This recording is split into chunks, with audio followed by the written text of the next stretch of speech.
My name is Jitesh. I basically love to spend quality time in the Windows 10 deployment scenario with the Microsoft deployment tools, basically config manager and the MDT. So as well as helping other with a feasible solution as per my knowledge and the understanding. So I'm currently associated with the one of the MNC. So this is going to be my debut session. So I am glad I am here. So I am going to provide you the overall insights about the Windows 10 management with the Microsoft deployment toolkit. So let me share the screen with you all.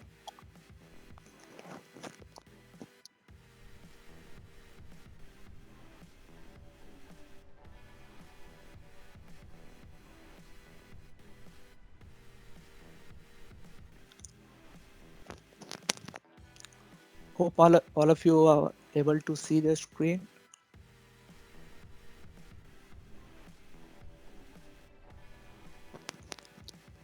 Uh, it's Yes. still coming up for me. I don't know about others. Yeah, Okay. Yeah.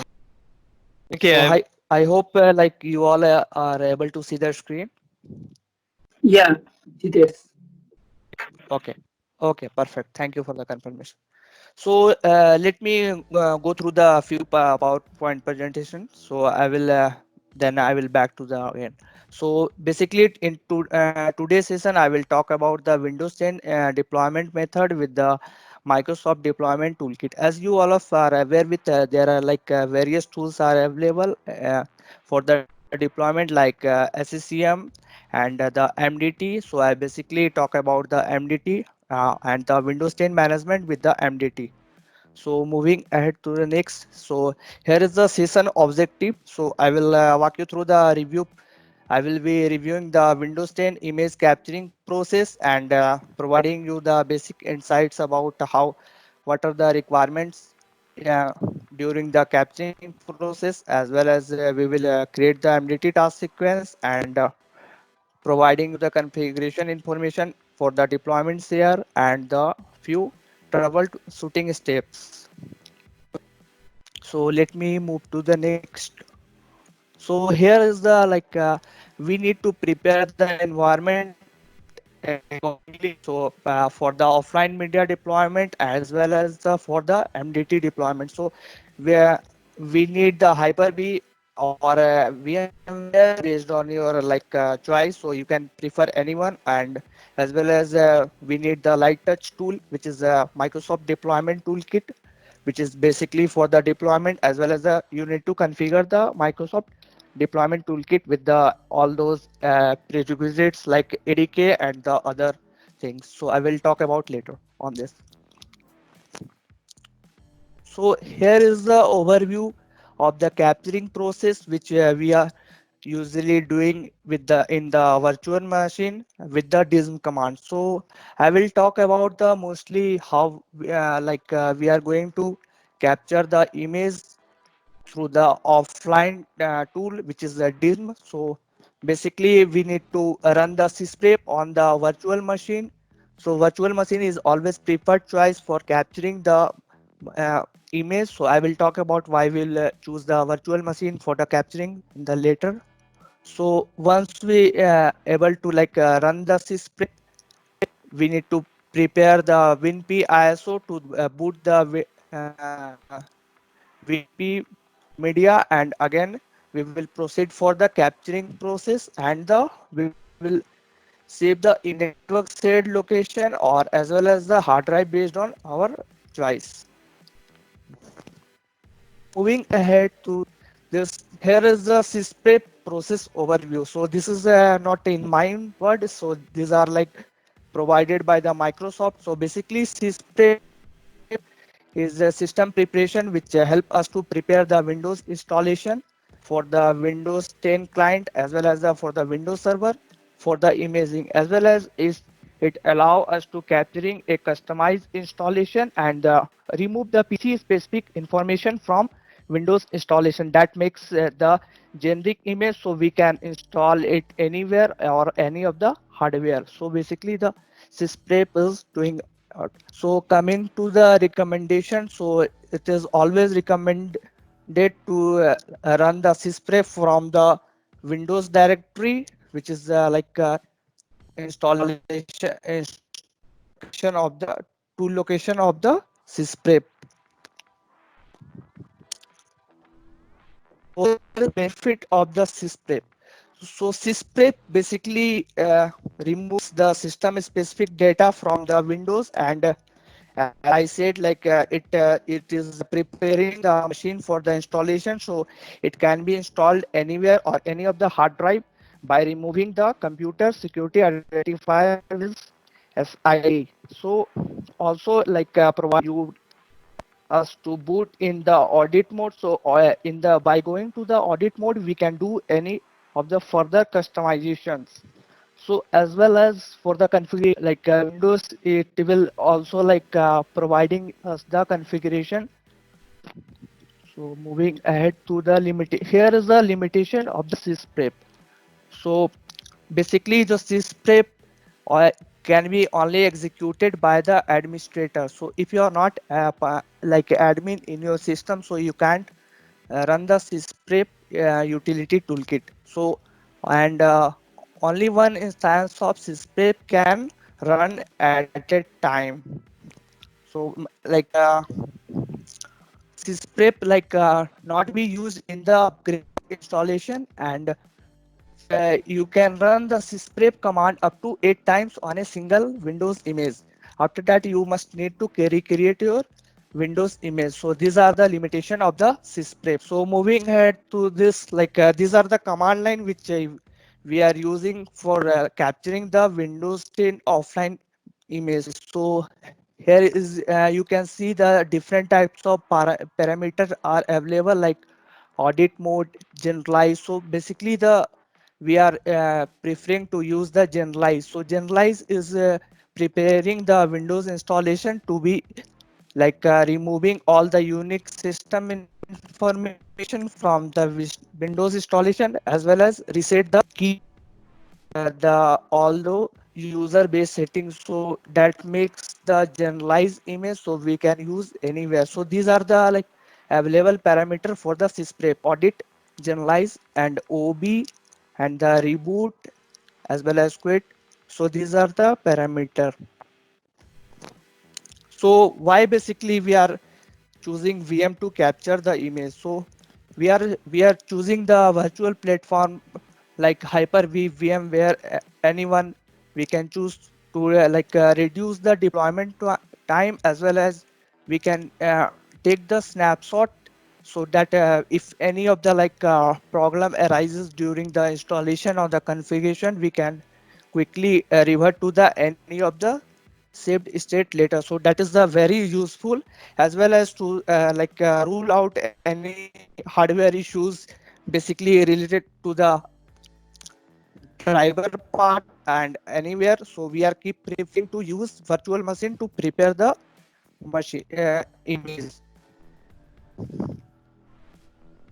So we, as I said, there are different types of deployment methods are available to capture and deploy the Windows 10 image, PXE. We are using the PXE boot media as well. So for this, we are using the dism command to prepare the capture installation. So this is the command line utility.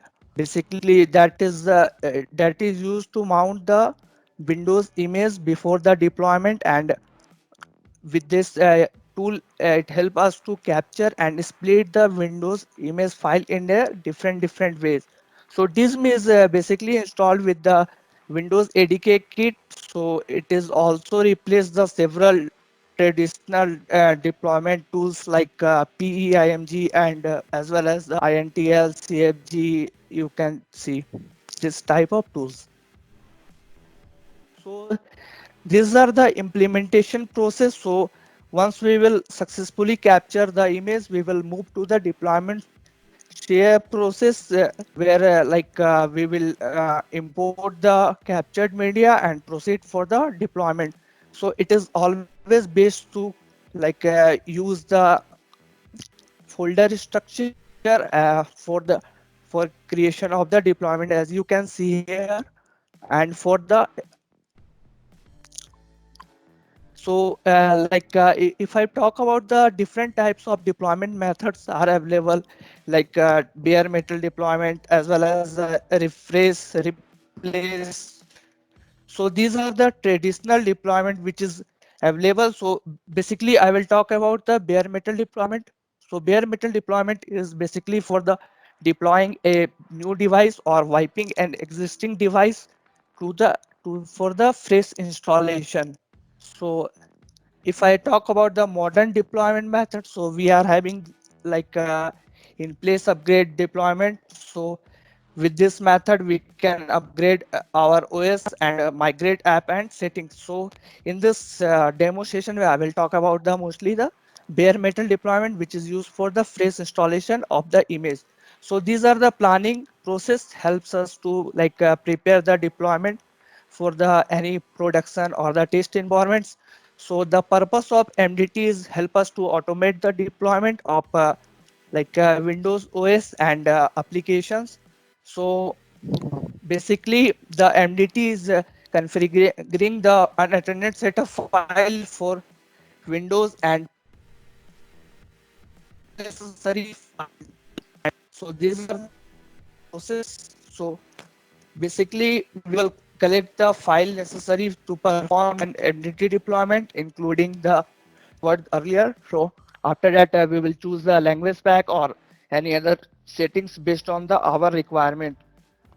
As well as the much needed part is the device driver for the reference and target computer. So after that we will create the system image and configure setting for and create the task sequence that will use for deploying Windows and application to the reference computers. So this will help us to build a. So in the Windows 10 client machine, here we can see like the where the system sysprep utility is located. So it is located in the Windows System 32 and the sysprep directory. So whenever we are like capturing the image, so we are running the sysprep utility with the generalize command. So here you can see when I click on this, click open. Here, here you can see the list of available options like OB audit mode, as well as we can see the generalize option is there, and in the shutdown option we are having three choices, either quit, either we can choose the reboot or the shutdown. So basically we are using the generalize option with the OB and shutting down the VM. So it won't boot up after the once the sysprep processes get completed. So as I already mentioned about the use of the generalize command. So generalize helps us to remove the all those unique identifier from the image and make it more generic. So while preparing the system to be captured, we have to consider the few steps like we need to update the Windows 10 media whenever. So here you can go and update all and ensure like the your vanilla ISO is fully updated and get patched with this all those Microsoft updates. So here I can see like it is showing like you are fully updated, as well as you can perform the various activity based on your customizations and settings and verify the configuration files and deleting all of those, like you can remove the unwanted apps and settings which is not needed in the image. Yeah. So these are the basic steps you need to perform as for as like I've seen like most of the times like store apps are getting automatically updated whenever we are installing the image. So it is always best to disable the automatic update of the store apps and perform the capturing, and later on from the task sequence you can enable the automatic apps update. So that will create a problem whenever you will run the sysprep utility tool. So it will throw you an error. So here you can see another things like I have already launched the sysprep utility, so it's not allowing me to launch because another instance is running already. So this is we have already prepared the machine, and these are the steps for capturing the Windows 10 client machine with the dism command. Any questions till now? Yes, Jitesh. Yeah.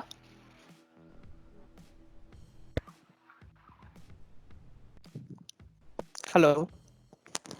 One quick Can you hear question. me? Yeah, am I audible? This is Okay. Vijendra here. So just Yeah. wanted to know what is your Yeah. real-time Hello. Vijay. experience? Yeah, am I audible? Yeah. Yeah. You are audible. So yeah, so wanted to know what is your real-time experience during the troubleshooting during the sysprep where you have been stuck up most.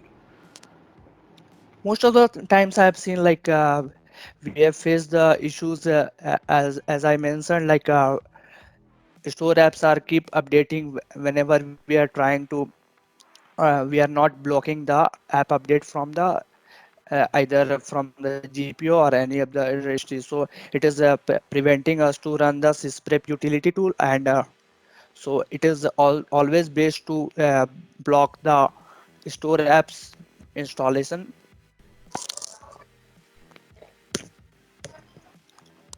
Is it clear?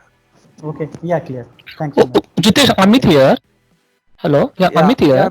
yeah, See, because whenever I do sysprep, right, I will face challenges of this. Every time we need to remove all these applications. Okay, I okay. have to go to the PowerShell and I need to remove the applications. Is the correct way to do that, or is there is any other way? Okay, we can do this sysprep.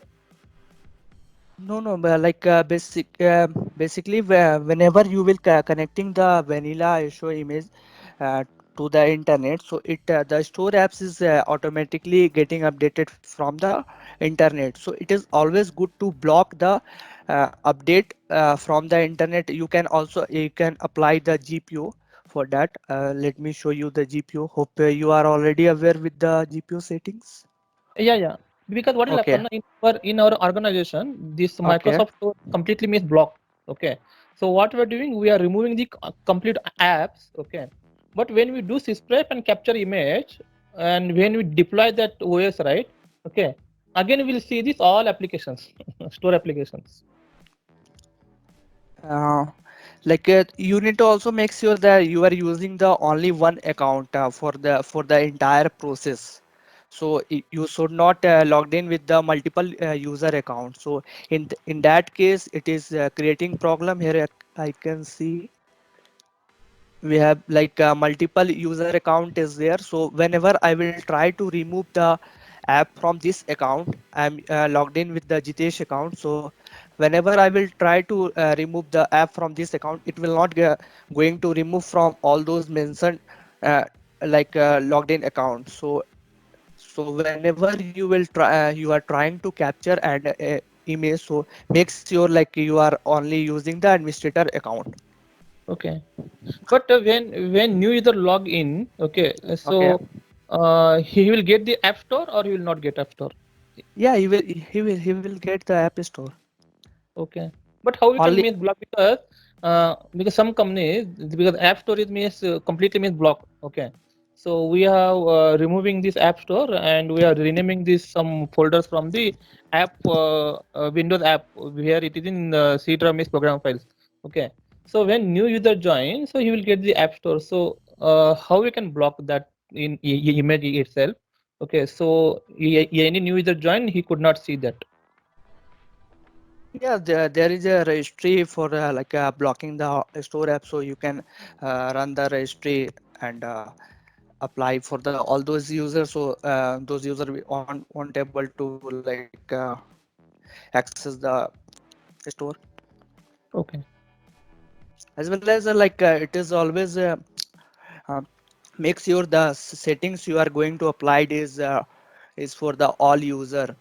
So because whenever you will apply any settings, in the captured image. So it will going to create a problem in the later part, because once you customize the image with the all required settings, and later on in case of any modification you need to keep changing the image. So make sure these things also you can apply from the task sequence if this is not for the all user settings. Okay, is it clear? Fine. Yeah, fine. Okay, thank you. Any other questions till now? Yeah, Jitesh, I just said, that you can run this prep 8 times, correct? Maximum 8 times. Yeah, it is Yeah. recommended by the Microsoft itself. Okay. So when we repeat the system in the same machines, I mean, there is not a chance to get the duplicate GUIDs, or or the sysprep itself takes care about it. Sysprep is basically removing the unique identifier, basically when and making it generic for all those. I think some background noise is coming your end. Hello. Yeah. So I'm Yeah. We can. telling you whenever you will run the sysprep with the generalize command, so it make removing all those secure identifier and making it generic for everyone, so everyone can use the same image without having any other issue. So it won't capture any particular settings or user based setting whenever you run the system. Does it make sense? Okay. Yeah. Okay. Hi Jitesh, Jitesh? this is Gemini. I hope I'm audible. Yeah, Gemini. Go ahead. Okay. Jitesh, in my previous organization, there was a issue which we have came across, wherein my predecessor, who have done a cloning over a machine, even he has used Sysprep, but uh, the machines, around 250 machines, were showing only one particular GUID, because of which it was not showing in the SCCM console. Out of 250, only 36 machines were showing up. So we had to raise a ticket with Microsoft. So Microsoft has advised us. So if you are, whenever you are running a clone or you're cloning on a machine and you're capturing it, so make sure that SCCM client should not be installed in that system, in that particular machine. Yeah, correct.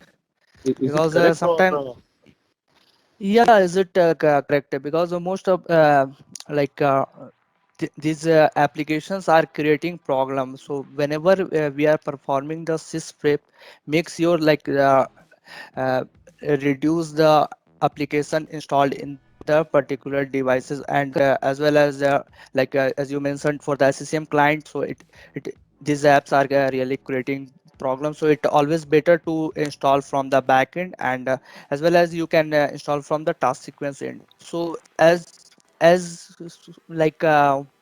what you can do, so make a clean installation of the image, and then proceed with the custom settings and the other customization which is not achievable with the task sequence. So in that scenario, Sysprep will help you. So are you going to follow the same practice in this video today? I'm not going to provide you the basic insights about the how we are going to capturing, because is it not at possible, because I'm using the Azure VM. So it will be difficult for me to run the dism command and everything. As you can see, I haven't installed any of the application. So most of the applications are unique. So these are the Firefox and Chrome installation. So it is always good to install these apps from the backend and make this image clean as you can. Right. So my question was are you going to remove the SCCM client before capturing it, or you're going to keep it there?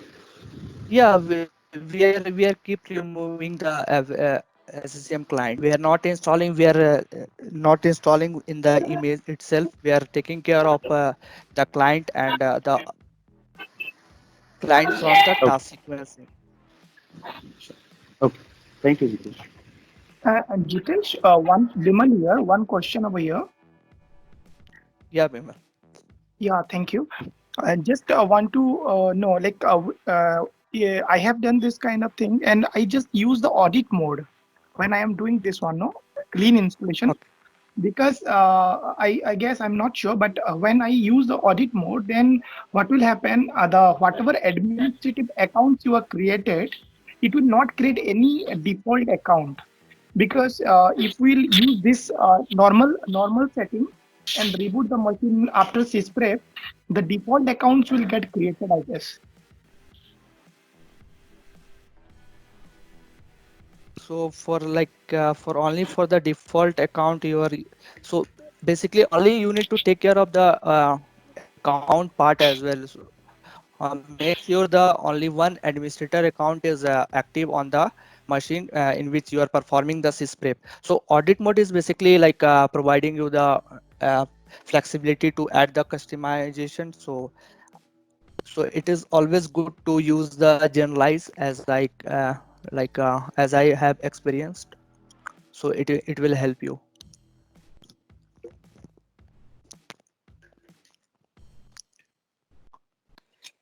Hey Jitesh, aren't we supposed to, when you are doing the generalized mode, aren't we supposed to select the shutdown option as shutdown, or do you need to select it as a reboot?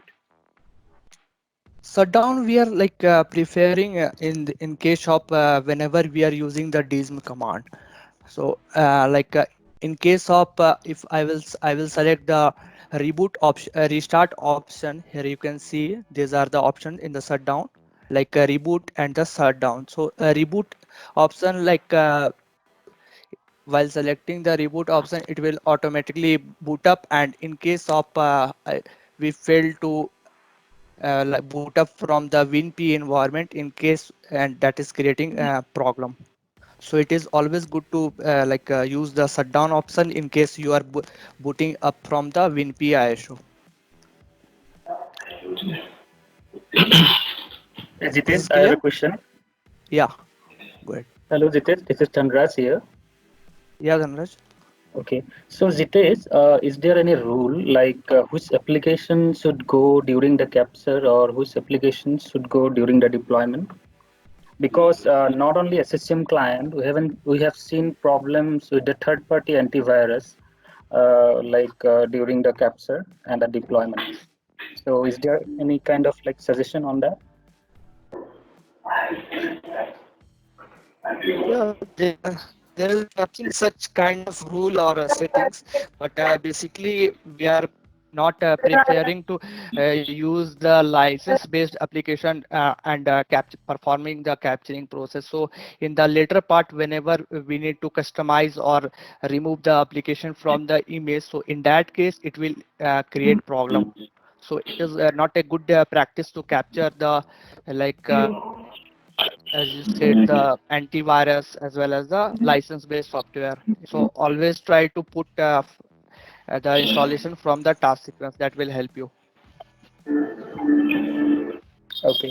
Just to add to Jitesh's Is it point, clear? as a yeah, Yeah. I'm just going to add one more point, Jitesh. Here. Just Okay. as a rule of thumb, no antivirus, any third-party encryption softwares for disk encryption or something like that. If you guys use Dell software or any Symantec software for doing file encryption, and those kind of softwares, you should never include anything into that capture process. So that's going to create a lot of problems. Like if you are trying to monitor your internet traffic or data loss protection or anything like that, those kind of softwares, it has to be you know post the installation of your Vim file. Not only in this MDT thing, even if you are preparing your VDI task sequences via Citrix or anything, if you are capturing your Vim file, you shouldn't include that into any of the captured Vim files. So just Yeah. to add on that, right? Probably it's basically before doing anything like this capture and all, right? Look at the support from a vendor perspective, right? So I have seen many issues while creating this captures, as mentioned by the community members, right? Symantec, antivirus, McAfee, proxy, those kind of things, right? So if please ask vendor whether there is any support for the sysprep or not. Probably they will say no, it's not there. We don't recommend that. Then ideally you should not do that.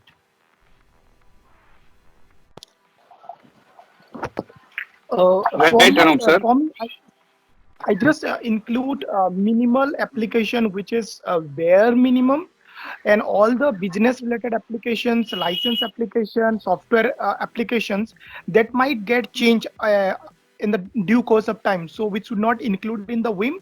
We can obviously create one task sequence later. Is it correct? But it's depends, right? So as mentioned by some of the community member, these images can be used for VDI also, right? So if you are using a stateless VDI, right, if you have a stateless VDI solution, every day you are building new VDIs with the image, right? In that case, if you include only minimum application, then the build time and the readiness of VDI will take time, right? So probably normally VDI should come up with 3 or 4 minutes or 5 minutes, right? But in case if you don't have enough applications, then you are expecting SCCM or AppV to deploy those applications, then probably that is going to take another 20 minutes, right? So that is going to impact the VDI time frame. But in general scenario, yes, if it's OSD, general OSD scenario, yes, I would recommend to do the same. Like if you can include only minimum core applications, then that would be great. You will get the flexibility. Yes, I got you. For the VDI, yeah, it's correct. So Anup, Gemini, one question I have. Am I audible? Yeah, Gemini, go ahead. So no, the question is from Anup. Anup, as you said that we have to communicate with the vendor. So when you're saying which vendor you are referring to, is it a It's particular any? application vendor, third party application if you are using, right? If for example Got it. I had an experience with McAfee, right? So we did a sysprep for WVD or something, right? Windows Virtual Desktop or something, right? And then we came to know that, oh, we are not able to uninstall that application. We are not install the application. We cannot do. We try to hack around and delete all the registries. Whatever we do, it's not working, right? Then we uh, raised a ticket with McAfee and asked them like whether they support sysprep or whether they support generalization of the application. Then they said no, we don't know about that scenario. We don't support. We don't have any documentation, right?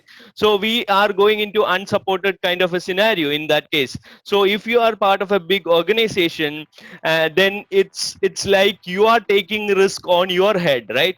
I personally, I should not, I won't do it, and I won't recommend it, right?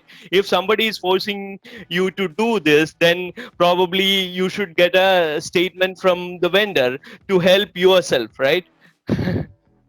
Got it, Anup. Just wanted to clear my confusion that whether you are talking about Microsoft or the third-party application No, vendors. it's all That's third-party application. It's not Microsoft. If Microsoft is owning some application, then we should get a confirmation from them also, right? just like BitLocker, right? Yeah, BitLocker or I don't know, Teams. Teams is a bit strange for me.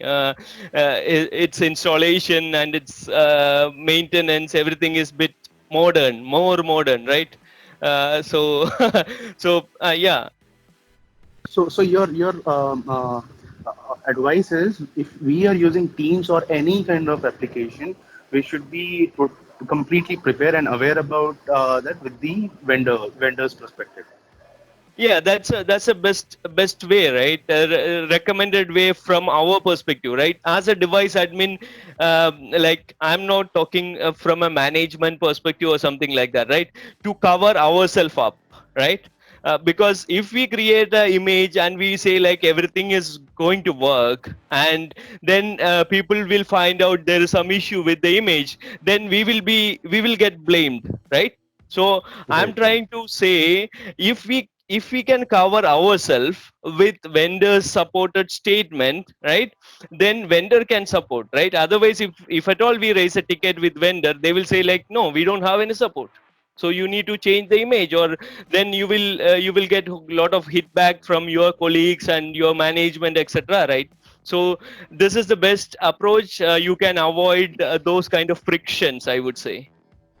Thank you, Anu. Thank you. It makes way much better understanding. Thank you. Thank you so much. No worries, man. So thank you all. Thank you all for the jumping and providing your overview. So basically, it helps you all.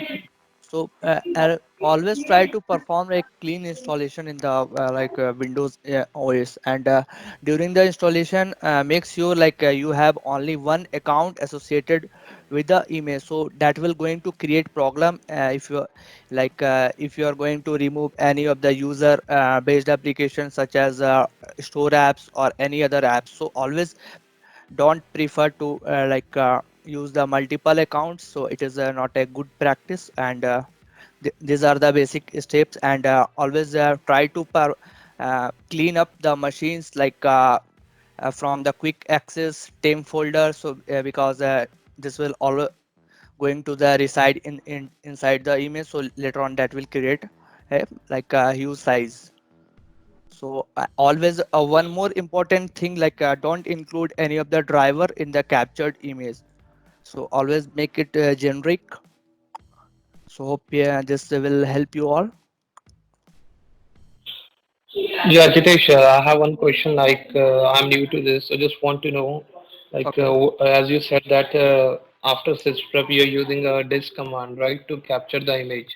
So just want to know, what is the command for the DISM? Okay. Let me provide you the command line. Okay, I will One, ping you the command line on later. okay, fine. Oh, and one more thing I would like to know, as you are using sysprep, so how much time it will take to complete this? It depends on the size of the image, basically what you have installed inside the image, and what the length of the image. So it will vary image to image. Basically 30 to 1 hour, 30 minutes to 1 hour is I think enough for capturing the whole Okay, process. so do we get any kind of a notification sysprep has completed anywhere we can track all this thing? When you will try it with the dism command, you will get one message, the command has completed successfully, so you will get to know the process has completed successfully, and the vim file will be created in the uh, destination directory. So in that way you can identify. Okay, Jitesh, fine. So it like I have one question. Hi, Jitesh. so it Yeah, hello. Yeah, I need to know do you want to follow any best practices before capturing, keeping the image version in the registry, or making the app association file before capturing? Is that like any set of prerequisites check? Like I know only one or two, but what is the standard best practices to check before capturing? Like, see, every company will keep a registry key to track the version of the image. So maybe which location it will keep and what other registry keys can create as part of the image build process. Basically, the registry keys depend on yours requirement where you want to create and verify. It is not any of the standard way. So basically, we are creating the Cat2 inside the HKLM software, or providing the your organization name or any other name based on your requirement. So that is also a good way. Or coming to the checklist part, so I think I have already described all those detail in my blog, so you can follow the blog, so you will get to more idea about. So this is not a recommended one, but this is the a general practice which we keep all following during the capturing process, so it will help you all to reduce the error which is coming during the capturing installation. So always customizing or capturing the image is a challenging part. So you can refer all those notes from the blog itself. Okay. Yeah. Okay. Sure. Thank Okay. Who is asking or responding? So now I am moving to the MDT part where I will show you how to import the captured image or the customized image, and later on I will cover the how to create the offline image installation media. So this is the MDT server where I have installed the MDT. So let me open the deployment workbench.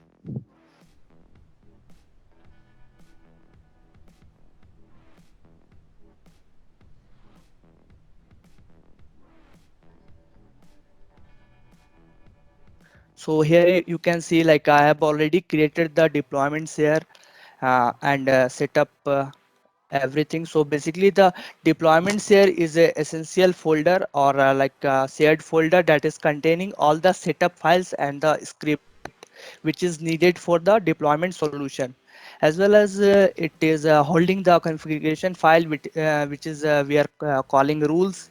So whenever we are generating the image, it helping us to perform the zero touch installation without asking user to input.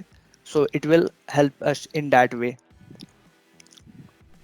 So moving to the OS node, here you can see I have already imported one of the image inside the operating system node.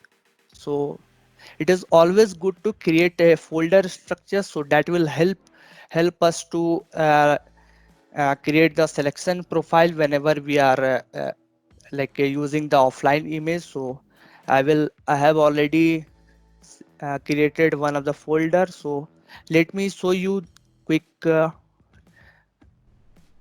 demo. Here I'm going to provide the folder name Windows 10 version 1909 because 1909 is already there.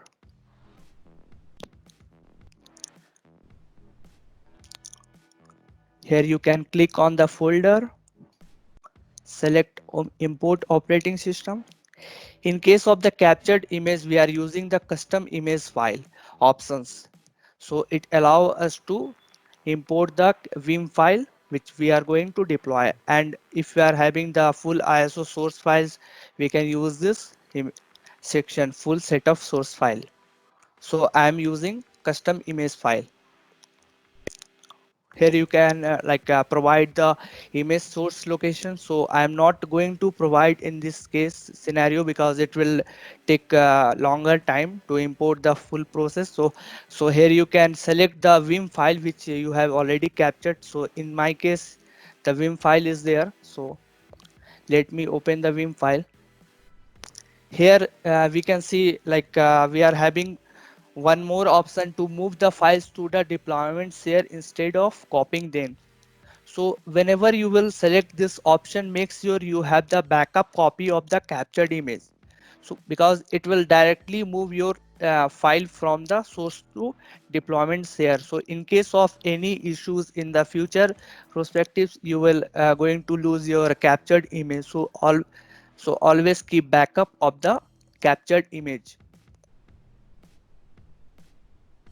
So I'm not going to provide more details on that because all I have here you can see I have already imported the captured image and it is appeared in the this node operating system Windows 10 1909 and it is already appeared in the this node. So in that way you can import the operating system. Next moving to the application. So here I am keep following the same I have created the application for the MS Teams, Microsoft Edge and the 7-zip. So let me show you how you can create the application. So first like uh, provide the folder name. So I am going to create the application Mozilla for Firefox.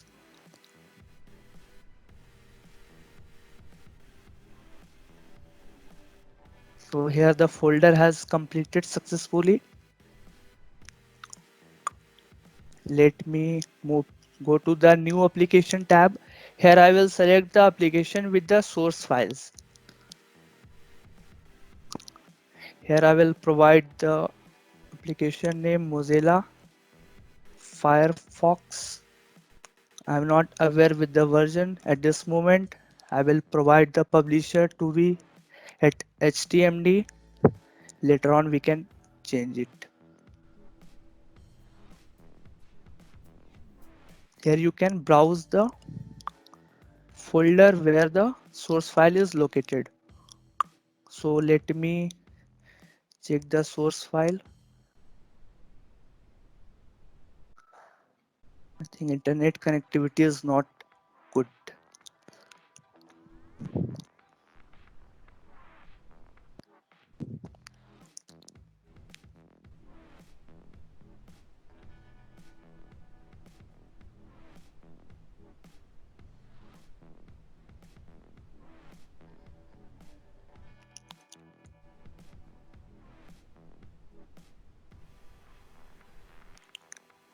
I will copy the source file path and provide the path here.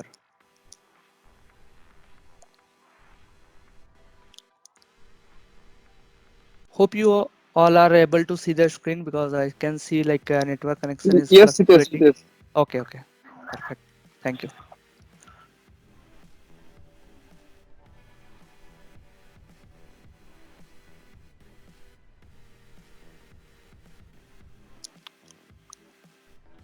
We provide the full path here. Okay, again back to this. So let me browse from this directory. F drive.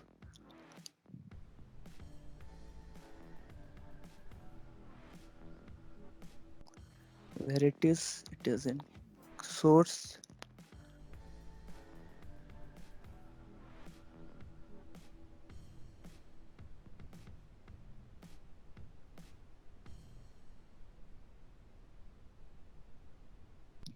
Package sources. Here you can see like I have kept the setup here. So instead of moving the package, I will prefer to copying the package to the deployments here.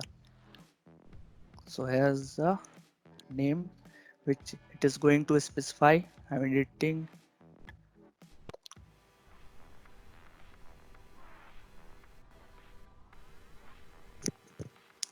Here you can see the Mozilla Firefox is the MSI installation.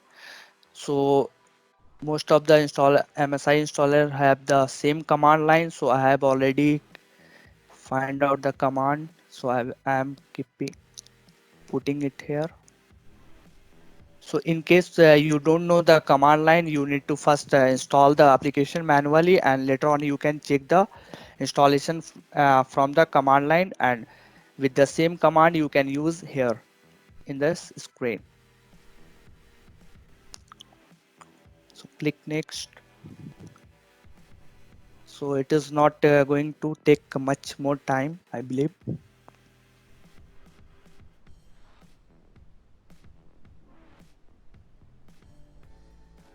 So here the process is completed successfully, and we can see the Mozilla Firefox application has created successfully. In case of any modification, you can directly go to the properties, and in the name you can change the name, version, publisher, as well as in the details you can able to see the installation command. So here you can do the further modifications.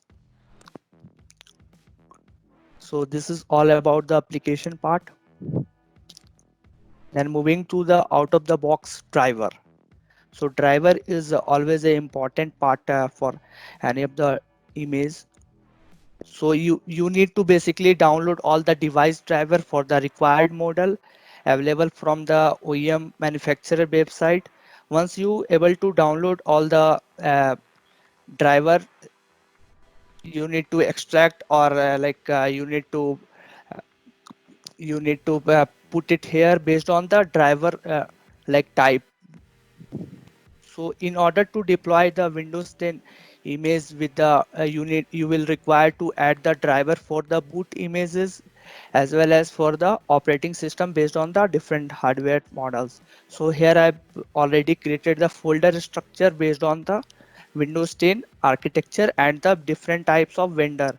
Here you can see we are having the Dell Microsoft Corporation, which is I'm using for the Surface, and for the Dell I'm using the Optiplex, and here I have already created two more folder for the WinP driver management. So basically here we will going to import the driver which is required in the WinP part. So WinP will always take care of the network or the storage driver. So I have already structured the, so in that way you need to structure or the import the driver. So here you can go and import the driver if you have the source file. So I don't have now it. So this is all about the driver sections. Now coming to the packages section, here you can import the any of the MSU or the CAV file. Basically MSU file is the Windows offline update, and the CAV file, here you can import the language pack as well. Here you can see I have already imported one of the KBs, which is I think .msu extension. So it providing the flexibility to add the package which is in the .cab or the .msu extension.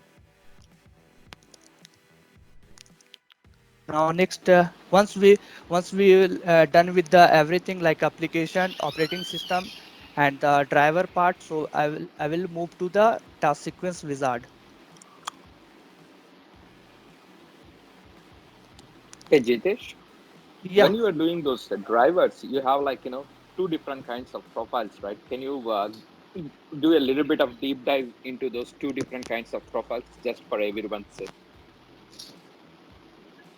Yeah, I will talk about You know, the I don't have the driver at this moment, so I will basically I will cover those all those driver management part in the later. And in case of you having any doubt, feel free to reach out me.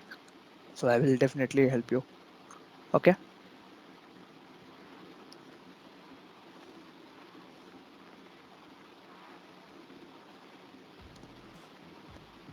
I think some background noise is coming for. So if you are not speaking, can you please mute yourself?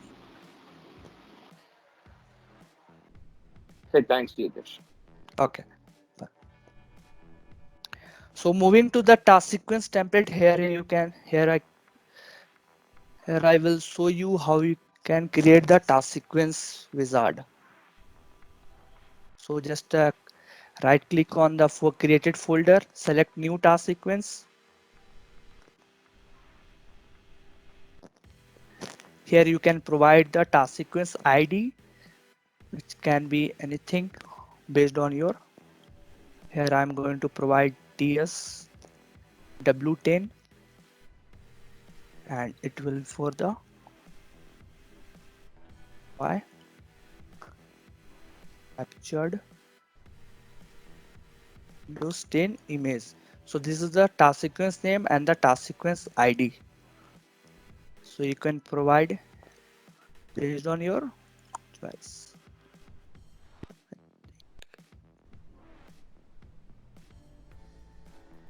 I think connection is creating problem. I Then think click on.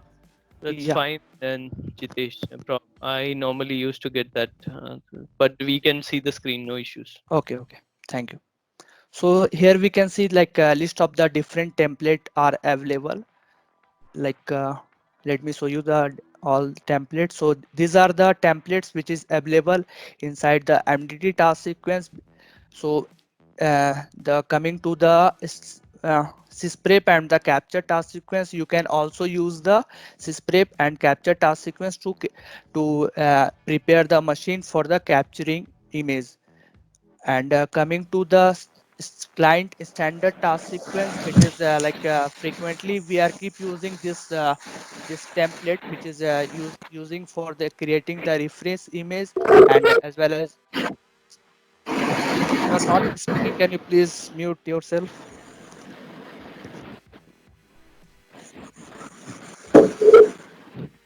Some background noise is coming.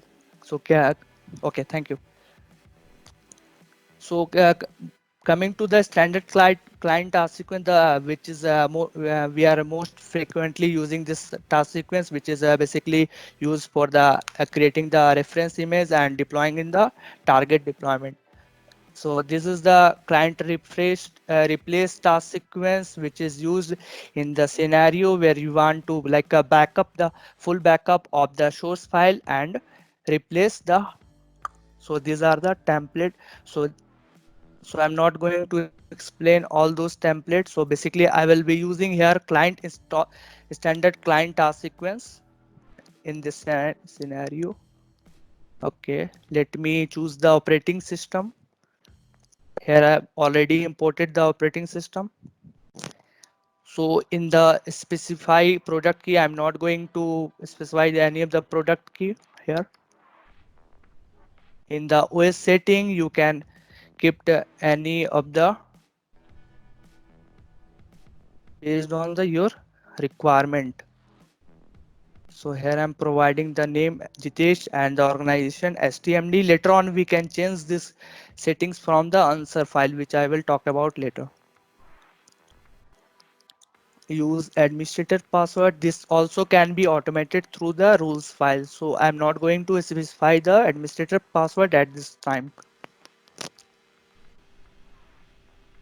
Coming next. So here the task sequence has completely added. So here you can see the task sequence has completed successfully and created under the task sequence node.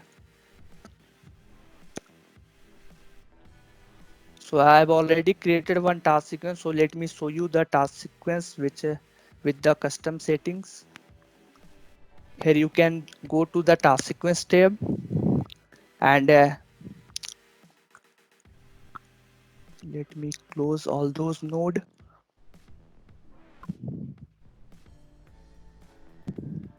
So in the state restore part, you can customize and add on your steps based on your requirements. So I have installed the application called Microsoft Teams and the 7zip here in the install application part, and in the custom settings I have applied the few of the customizations here. So as you can see, I have already exported the task sequence and turning off the Microsoft consumer experience. So this kind of customization you can do from the task sequence as well.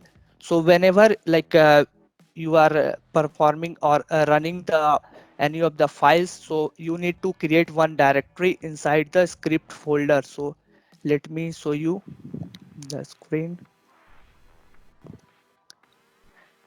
Here I will go to the deployments here, and under script here I have created one folder structure. So usually I am keeping all those required file here which I used to run through the task sequence.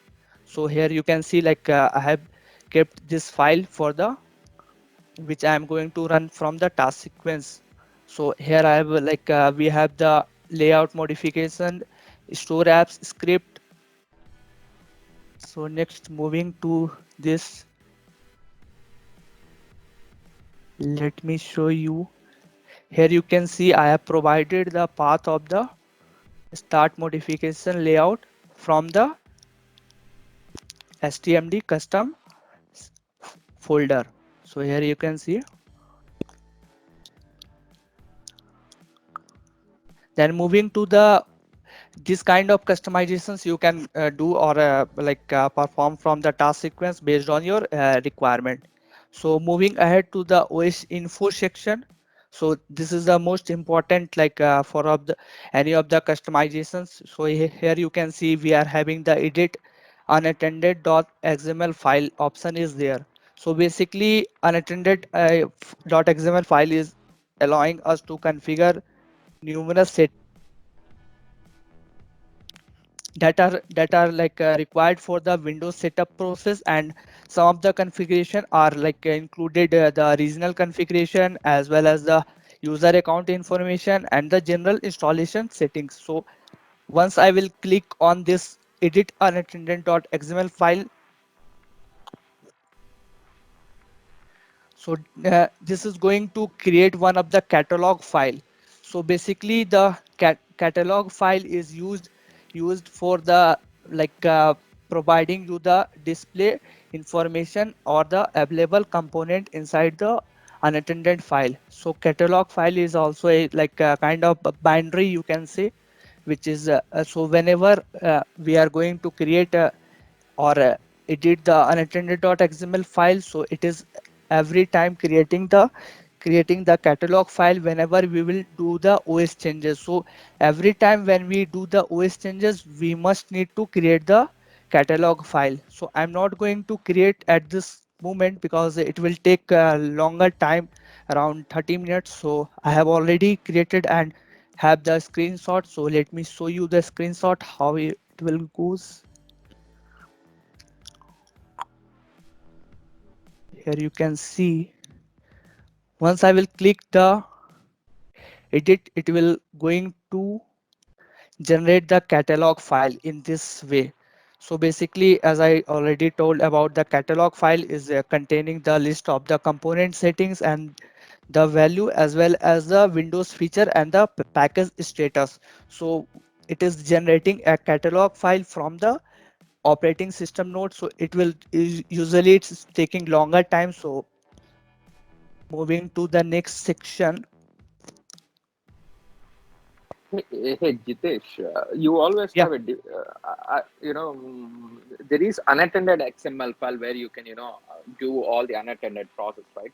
In the similar Yeah. way, you have like smsts.ini file. If you don't mind, can you walk us the difference between those two files? SMSTS and a file, which is I'm not like aware about this. From where you are getting that file? Uh, it should be in those deployment shades. Once you create that profile, you have like a file where Are you you can specify are you talking about the custom settings or what? the custom settings INI file. Sorry. Okay, okay. I will cover that part. Okay, perfect. Thank you.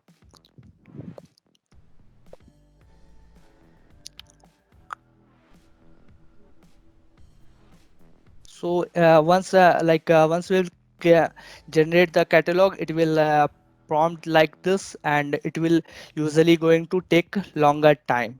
So moving ahead to this, so there is the like various component available inside the Windows System Image Manager. So I am going to launch the Windows System Image Manager and will provide you the basic insights about the how the answer file is looks like.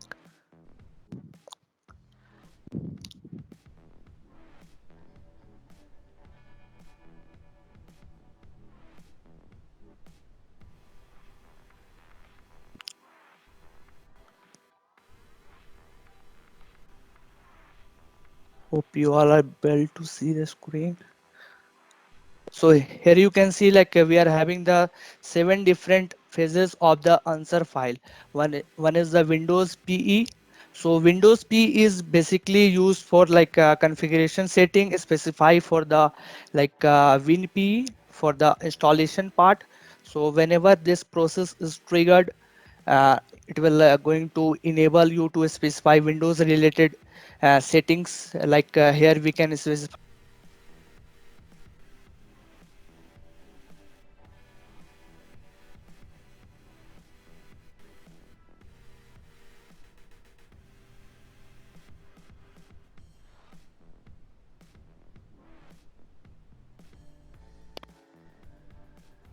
Oh, sorry, I think I was in mute. I don't know how. Yeah, so now we can hear you, Jitesh. Okay, okay. Perfect. Thank you. So here I can see we can see like we are having the different 7 phases of the answer file. One is the Windows PE. So Windows PE is basically used to configure the Windows specific settings. So here we can specify the like partitioning or the formatting a hard drive, where how we'll going to format or based on that. And as well as we can apply the product key and the provide the administrator password here, which is going to the run during the Windows setup process. So these components are basically located inside the Windows P. So moving to the offline servicing, here we can like configure the Windows image part, which is going to the execute with the dism command tool, which is already I talked about. So basically offline servicing, we can add or remove the drivers, as well as do the further customization with the dism command. So in the generalized phase, like basically whenever the system is generating, so it will removing the SID and the hardware specific information from the image, which we already did during the capturing image process. And in the specialized phase, if I talk about, here we can like configure the different types of settings, like I homepage, and as well as the few more customizations here. So these are the settings which is there here. So in the audit system, we can customize the computer by adding the applications, or like putting the audit mode to and enable the administrator and customize the few more image related things. So these are basically done in the audit system. And audit user is also like running whenever we will start in the audit mode. So these two phases are like basically based to like test the script. And coming to the last section, which is the OB system. So basically OB system configuration pass configure system, so that are applying for the end user first experience. Whenever we are like opening log into the Windows, we are seeing like we are getting prompted to set up of regional settings, keyboard layout. So this type of things are handled from the OB systems. One more thing is most important, like in the I think in the specialized fast copy profile, one most important setting is the copy profile. So copy profile enables you to customize a user profile, and you can use the same customized user profile as a default user profile. So that helps you to like copy the same user base setting to, and apply it to all user profile. So basically we the copy profile is located in the specialized phase and in the setup natural step. So here I think I have already opened from the different ways, so I am not able to see here.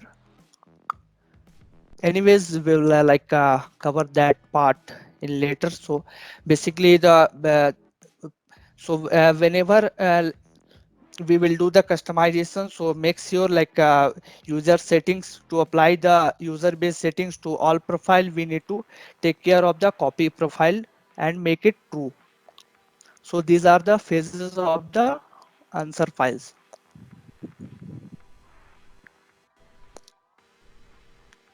Now moving to the MDT server. So here we can see we are having the selection profile role.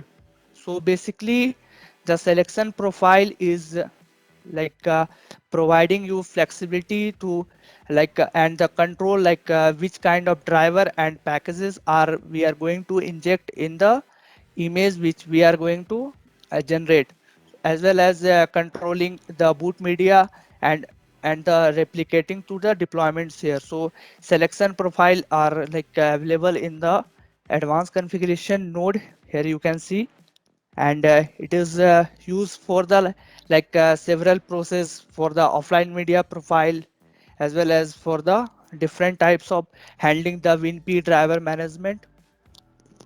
So here I have already created one of the selection profile based on the configuration which I have added. So let me click on the new profile and show you how you can create. So I'm going to provide the Windows 10 capture, the name of the selection profile. Here you can select different application and the drivers based on your requirement. So always, as I already said, always try to use the folder structure that help you to organize the selection profile in a better ways. So here if I want to select the Microsoft Teams which is already there in the task sequence. So I have selected these two items, and coming to the operating system, I have selected. I need to select this one because I am having, and in the driver, basically try to don't try to check the whole folder based on your requirement. Select, click, and in the task sequence, select the test, click next, click next. The process is completed successfully. So after that, you can also modify the offline deployment by going to the properties. So if you are want to make any changes or any modification based on your task sequence, here you can select or deselect the folder structure which is here. So in that way you can create the selection profile node. So selection profile is most important for the media creation part. So, and moving to the media part, here you can see I have already created one of the media. So let me provide you the basic insights about the media.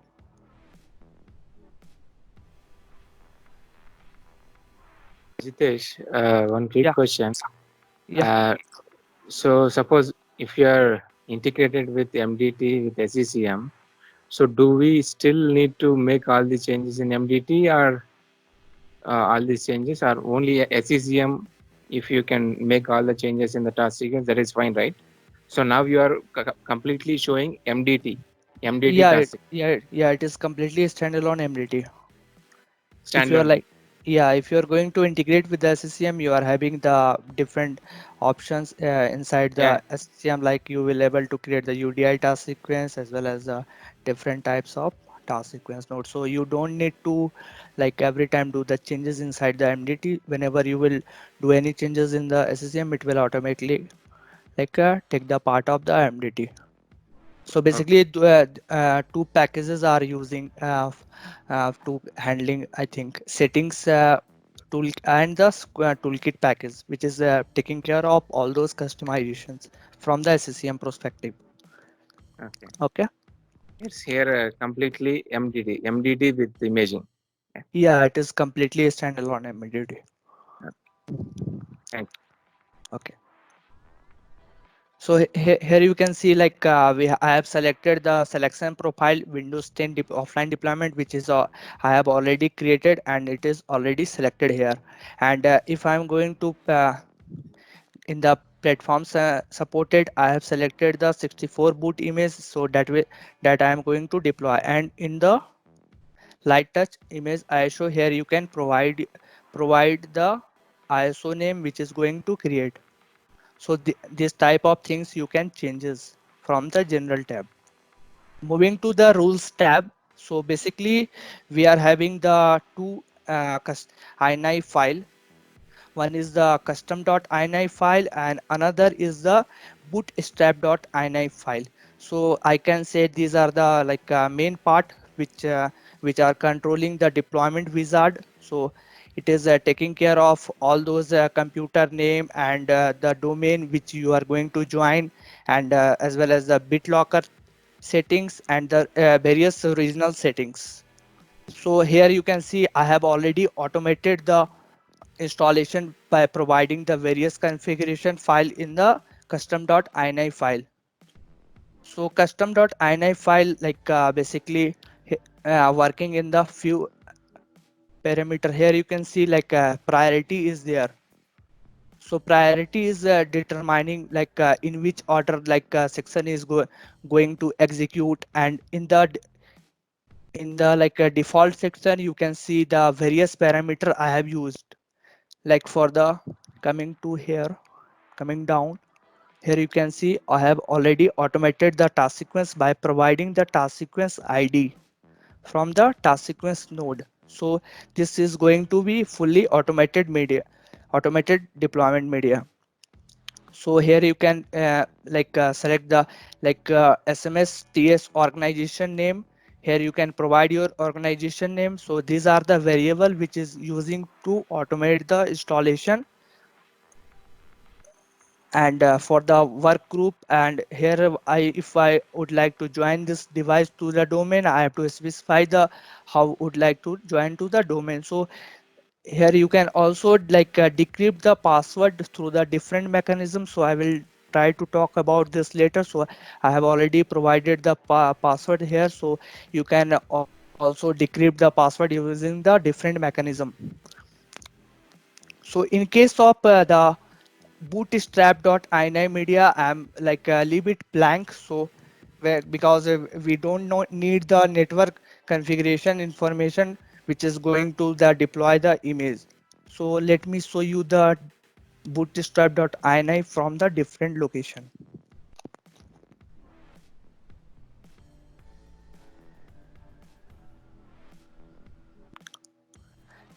Here you can see in case of the network deployment, what are the parameters are required in the bootstrap.ini. So basically bootstrap.ini is processed the first, and whenever you will boot the image to the WinP, and with the custom.ini file is processed after the welcome screen, and based on your settings it is automating the deployment part.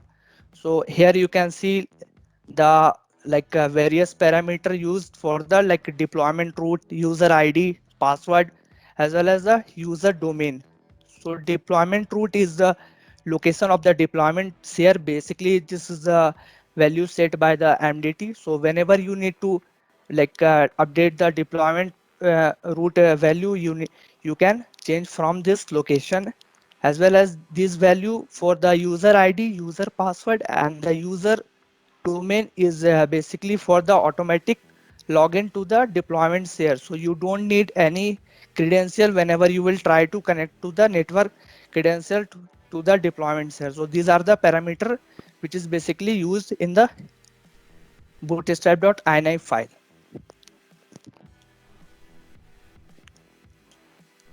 So moving to the media section, once you have done with everything, you need to update the media content. So here I have provided the root of the media is F MDT offline media. So if I will going to update media content, it is going to generate the media inside this location. So I have already generated the media. So let me show you the media content F MDT offline media.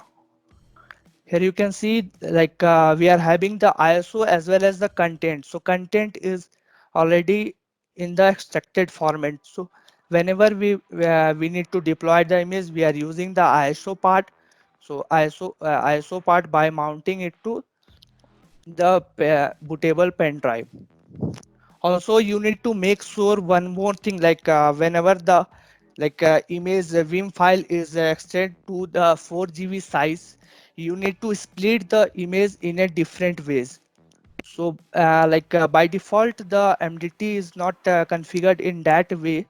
So let me show you how you can split the image.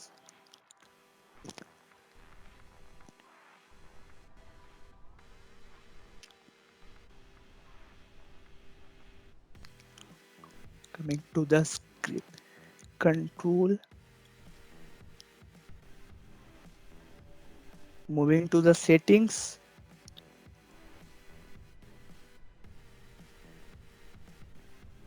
Here I will open this with the notepad. So basically why we need to split the image. So whenever like image is having the more than 4 GB of size, so FAT32 is required for the UFI system that is not supported for the 4 GB image size. So after splitting the image, it is going to split in a smaller .swm file through which we can handle the image having the more than 4 GB of size. For that we need to like check the one of the settings, which is the skip vim split. So here I will search it, search the tag split. Okay, it is not appearing here. I think I'm doing some.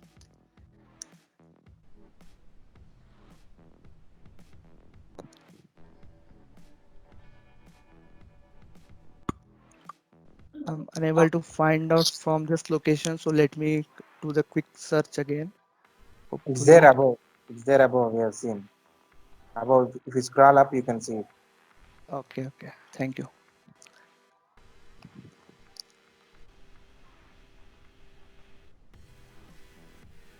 Little bit up.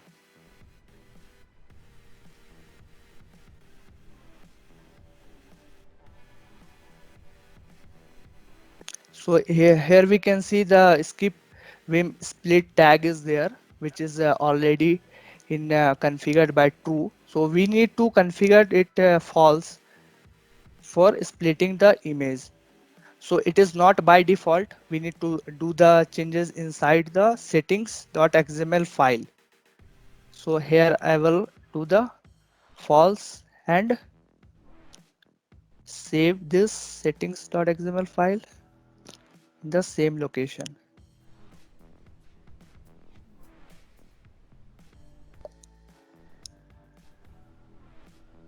Okay, it is not allowing. So yeah, like you need to save it to a different location, and you can copy from that location to the server location. So the setting.xml is located inside the deployment share control folder. So it will help us to split the image. So these all are the things about the deployment share workbench, and I have the few like screenshot which I am going to like demonstrate you, so it will help you to troubleshoot the error issues. Here you can see like the WinADK is having the issues with the uh, unattended.xml file, but now Microsoft has already released the latest version, so you can use the 2004 version. So it doesn't have that kind of issue. So already Microsoft has provided the resolution for this. So I am moving ahead.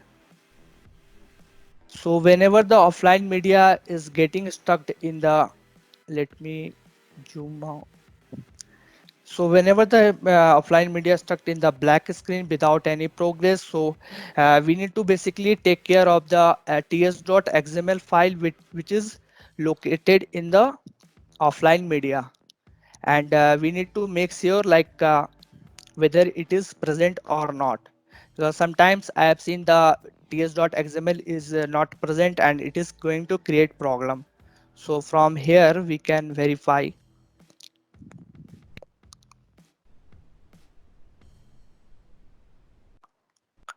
Here you can see like in my case also it is not present.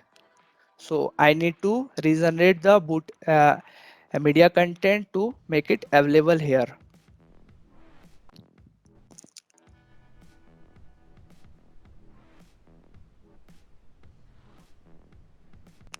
One more things like for the USB light touch deployment reboot loop, I have seen like most of the times is deployment is keep rebooting whenever we are performing the deployment in the UFI supported devices. For for that one resolution is there, we need to modify the light LTA apply script. So basically we need to remove the particular section from this area, and in that way it will going to fix. So these are the resolution for the reboot loop.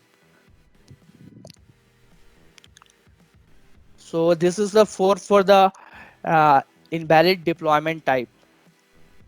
So whenever you will going to update the media content from here, update the deployments here, you are keep getting that error. So basically the update deployments here is needed whenever you will do any of the changes inside driver or modified the boot image settings and changes the bootstrap.ini file or updated the any of the scripted. So this is the, in that way you can update the deployment share wizard. So it is like a prompting during this process. One more error is this is for the connection to the deployment share could not be made. So it could be due to the various possible reason. Here in this case, we can see the network driver is not present in the boot image, so it is throwing error. So after adding the network driver, it got resolved. So let me show you the inside the how you can fix your.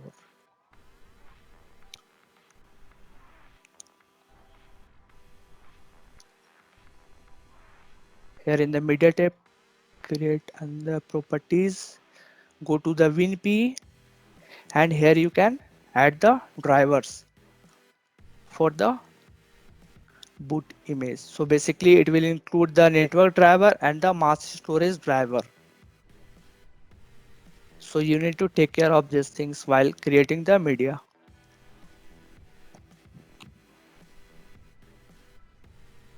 Again, the offline media is asking for the credential during the offline deployment. So we need to make sure there is no entry inside the bootstrap.ini file, because for the offline media deployment, we don't require any of the settings to be connect from the networks here. So here I will show you in the scenario, the bootstrap.ini file is empty.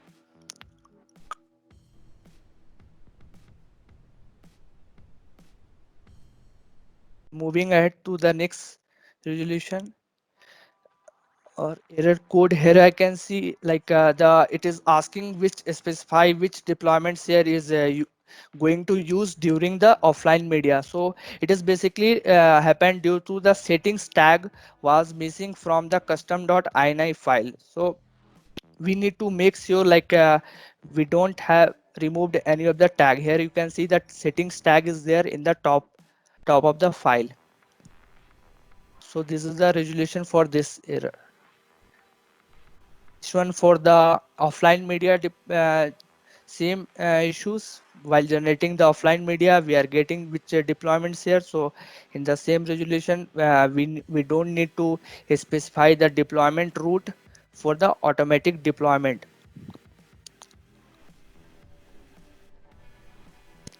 Here you can see whenever performing the or updating the media content, it's throwing one error the specified file path is too longer.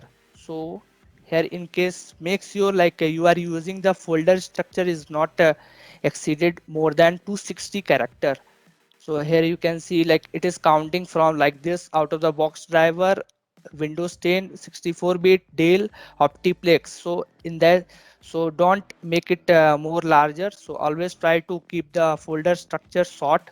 So it will help you to resolve this kind of issues. One more thing I've seen the media node was missing under the deployment advanced configuration part. So mostly due to the media.xml which was present in the control folder, so it got corrupted. So that's why it was throwing that error. So after replacing the media.xml file, it got resolved. So here we can see it is in offline media. So let me show you the media deployments here. Control. Here you can see one media.xml file is there. So we need to replace with another deployments here, and we need to completely update the deployments here to make not this happen. One more issue is like the bad task sequence item was missing. Basically, it was due to the different OS was used in the task sequence. So always try to make sure like you are pointing to the correct ISO during this process. So many times I have also seen like the splitting Vim is creating problem and failing and throwing like the could not find file. So always don't try to like select the system whole directory. Try to always take 1 minute. Let me show you how you can check this one.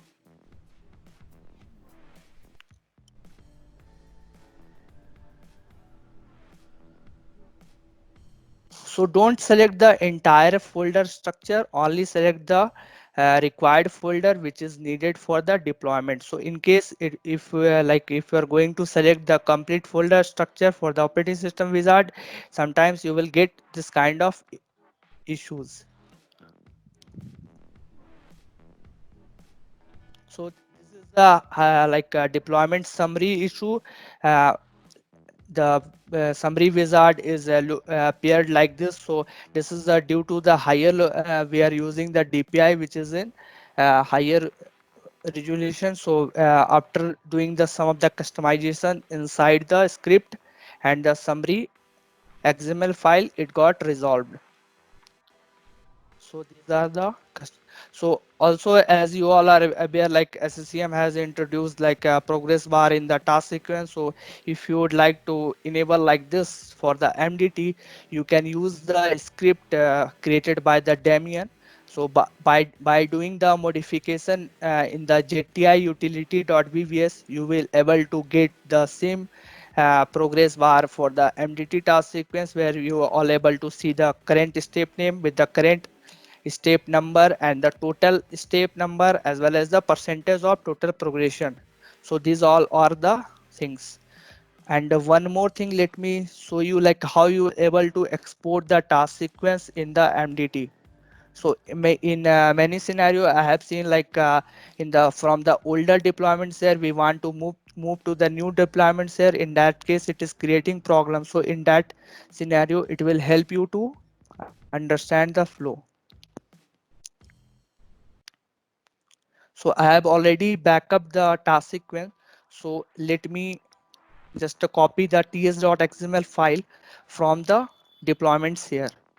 How you can copy the deployment ts.xml from the old deployments here. So basically the ts.xml file is located in the control folder.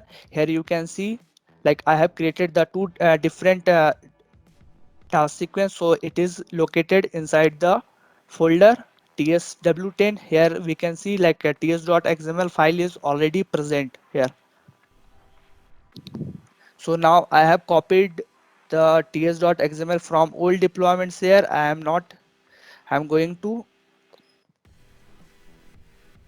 inside the script directory, and here we need to do the few modification in the imported task sequence. Here we need to change the task sequence name. While doing modification, please try to keep backup of the task sequence so it will not going to create. So I will name the STMD task, and in the description I am going to provide the custom task sequence.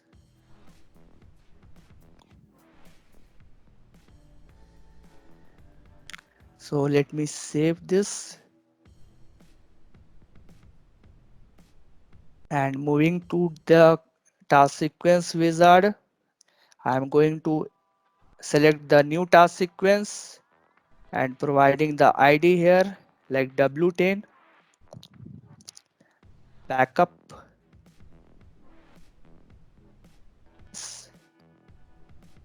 Here you can see like in the list of the selected template, the old task sequence is appeared as DMD task, which is I customized from the old deployments here to the new deployments here.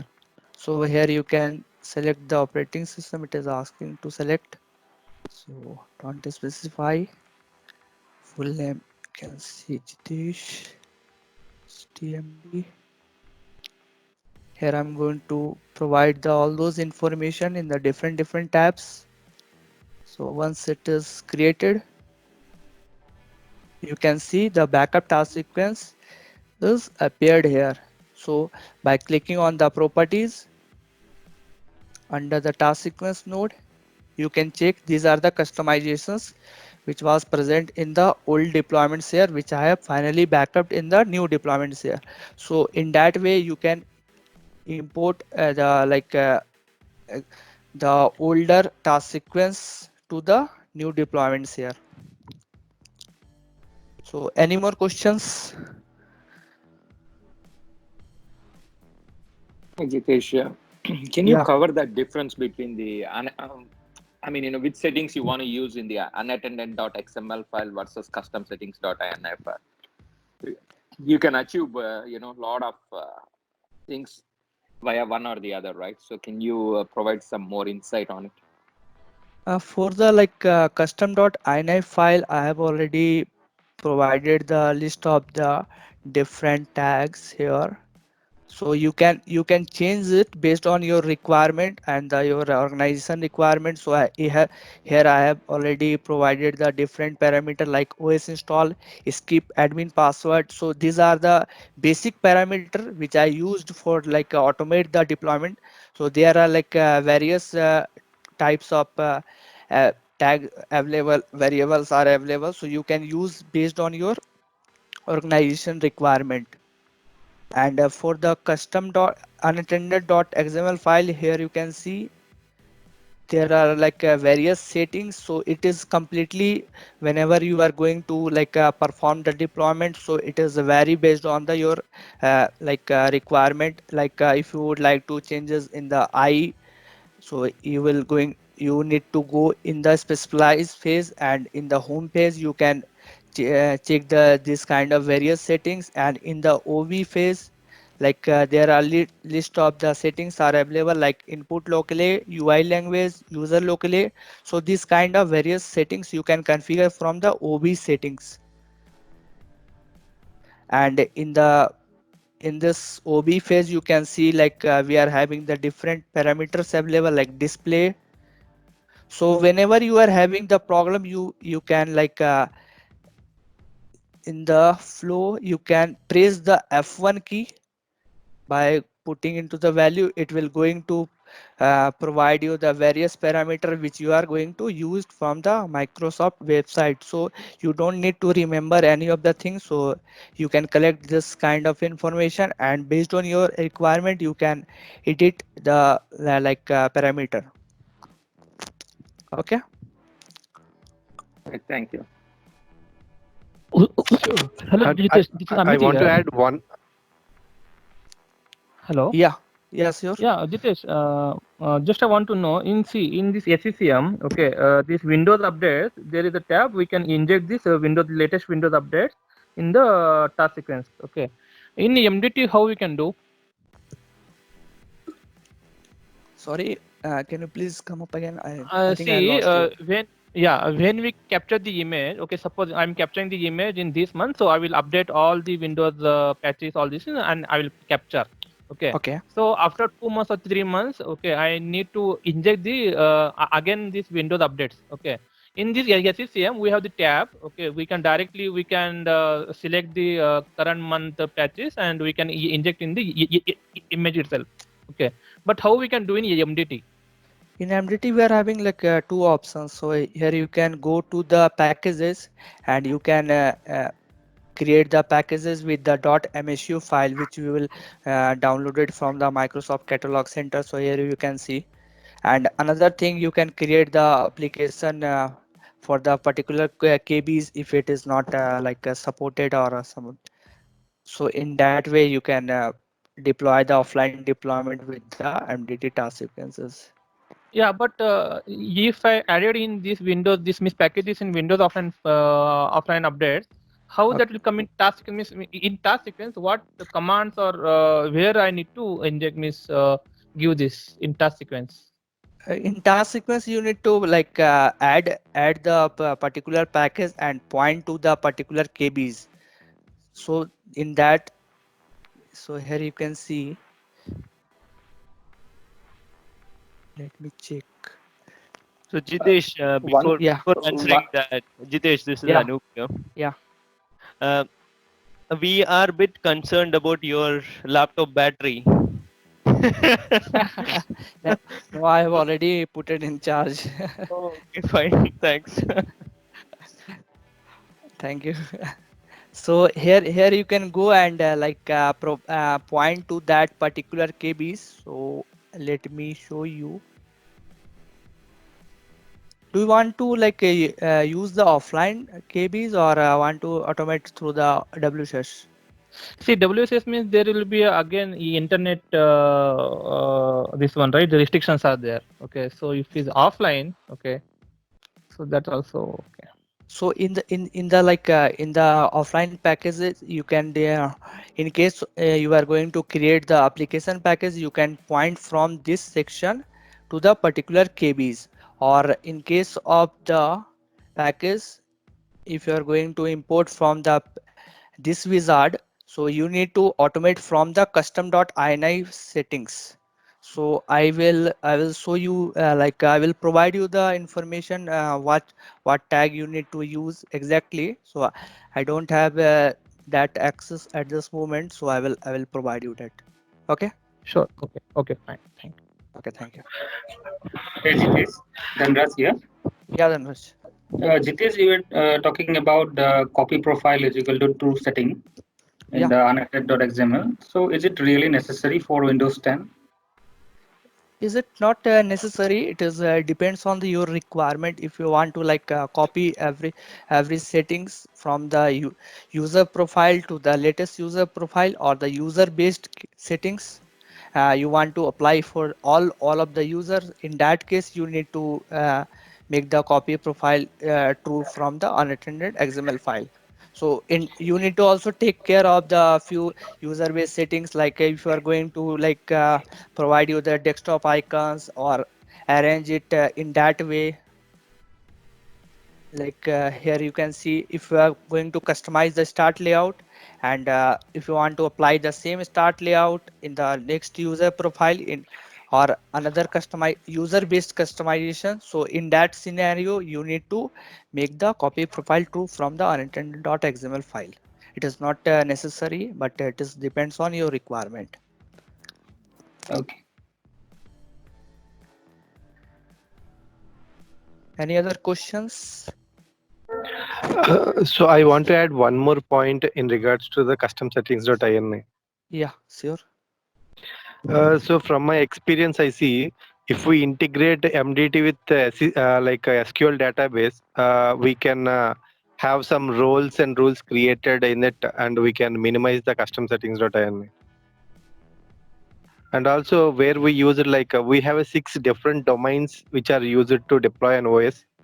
So for that, we have created separate roles for each and every domain, and we have used one task sequence for the multiple domains. And we can also language pack or keyboard layout.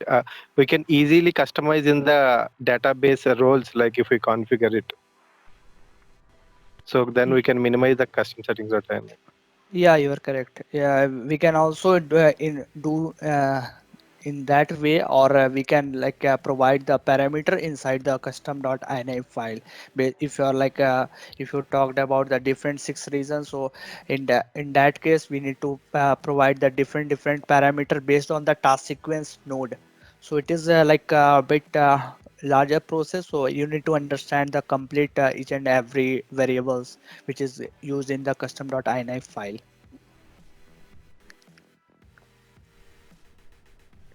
Okay. Zitesh, I was trying to install like this month's cumulative update using the offline method you just described, but somehow it is failing. So, like, where I should look at which log files are the appropriate one to troubleshoot? For the MDT BDD log is like master logs where we can you can check the further for the further troubleshooting, because BDD log is taking care of all those things, which is located in the temp window deployment logs. So you can check from the bdd.log. Okay, thank you.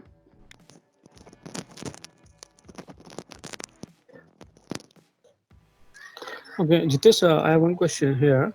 We are planning, actually we are planning for Windows 10 feature upgrade from 1809 to 1910. Oh, sorry, 1909. Okay. So yeah, in that way, what would be the best way or recommended way for you to do? I mean, from the like I'm talking about from the SSCM perspective. So we have the feature updates also available in the SSCM, and using the task sequence, we can also do the feature upgrade. So I mean, as per your experience, that what would be the best way to go about it, and and we have more control, like for the development and the issues which will occur in the process.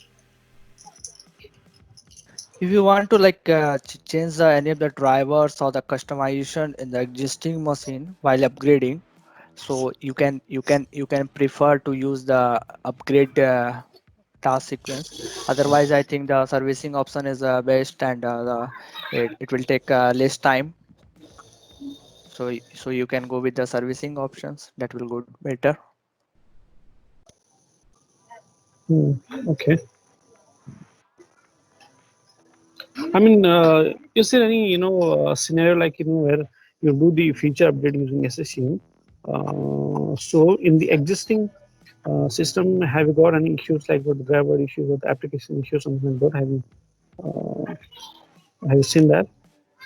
Yeah, it is observed with multiple times. Like some of the application is not compatible with the particular update or the particular Windows version. So in that case, you need to identify the particular application, or make sure like this application is not available during the upgrade process. As well as drivers is always creating problems. Sometimes a display driver or any other driver which is not compatible with the Windows update.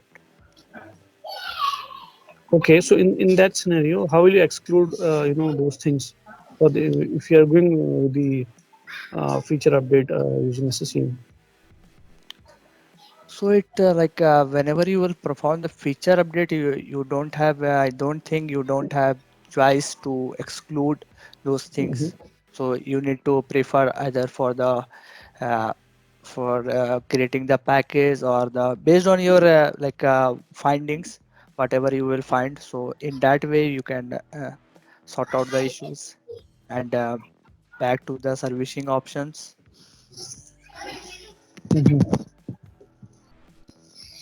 Okay, yeah, fine. Thank you.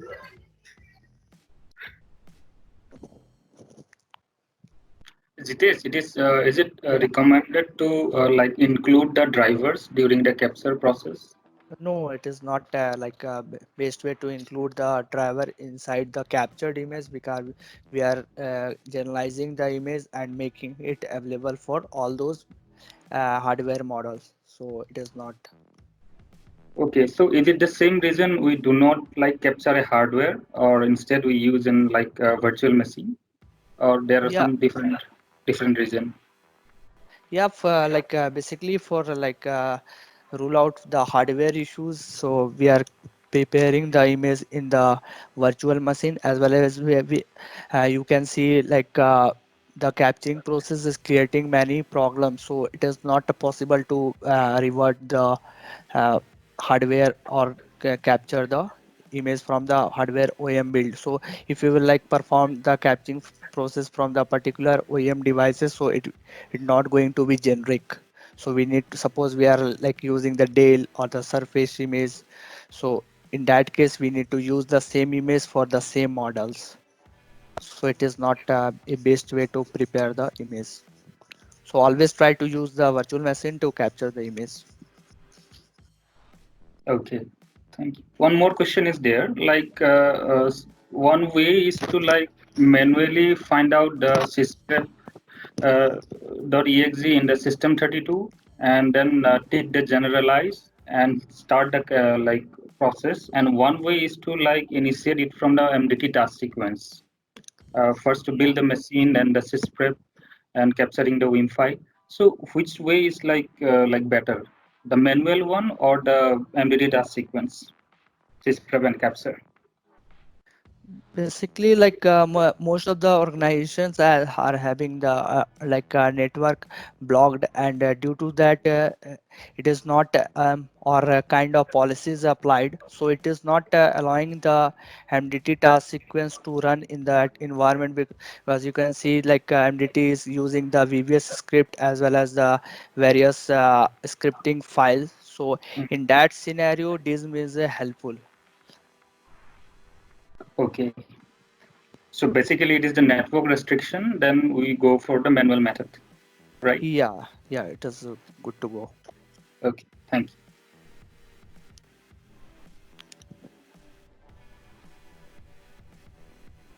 Any other questions?